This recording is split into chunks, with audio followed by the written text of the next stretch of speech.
కులాలుగా విడిపోయి ఉన్నదో, అణగారిన కులాలకు సమస్య ఉందని పై కులాలు అనుకోకుండా ఉంటాయో, ఒక్క మీటింగ్ కూడా జరపలేదు తెలంగాణ గవర్నమెంట్. అది ఏదైనా కాదు, ఒక్క మీటింగ్ కూడా జరపలేదు. ఇంత ఉద్యమం చేసిండ్రు, ఇంత అనుభవం ఉంది, ఏమేం చేద్దాం, ఎట్లా కాపాడుకుందాం అంటే ఇవాళ వీళ్ళు వచ్చిన క్యాపిటల్ తీసుకున్నారు. సార్ చాలా ప్రశ్నించిన, మామూలుగా ఊరుకోలేదు, మా పేర్లు పెట్టి ఎదిరించిన మమ్మల్ని. సార్ మీరు ఏ ఒక్క సమస్యను స్థానిక కోణంలో వచ్చింది, నల్లమల నుంచి వచ్చింది, నాకు నేను అక్కడి నుంచి వచ్చిన రేవంత్ రెడ్డి మాట్లాడుతున్నాడు కానీ చిన్న లిఫ్ట్ పెట్టేవాడు. ఈ గవర్నమెంట్ కూడా పెట్టారు. అంటే ఇక్కడోడికి నీళ్ళు ఇస్తే ఇక్కడోడు ఏం చేస్తున్నా వాడు నిలబడకుండా చేస్తున్నారు.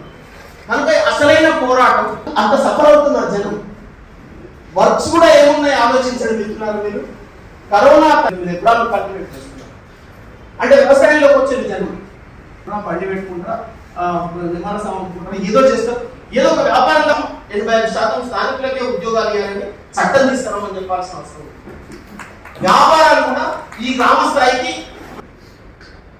మీరు క్రమం వెట్టుమెట్టెక్కి పైకి వస్తుంది తప్ప మీరు మొదలే వచ్చి లక్ష కోట్ల సంపద పోగేసుకుంటూ ఒక సెక్షన్ ఇవాళ వచ్చి వ్యాపారాలు చేస్తామంటే సంస్కృతి మీద దాడి, జీవితం మీద దాడి ఏమి లేకుండా జరుగుతుంది. కనుక ఒక పునర్ని ఒక్కొక్కరు చేయాల్సిన అవసరం ఉంది. ఇక్కడ నేను ఒక యాక్షన్ ప్లాన్ కూడా చూస్తే వాళ్ళు ఏమన్నారంటే, గ్లోబలైజేషన్ అంటే ఇది మంచిదే అనుకున్నాం మేము,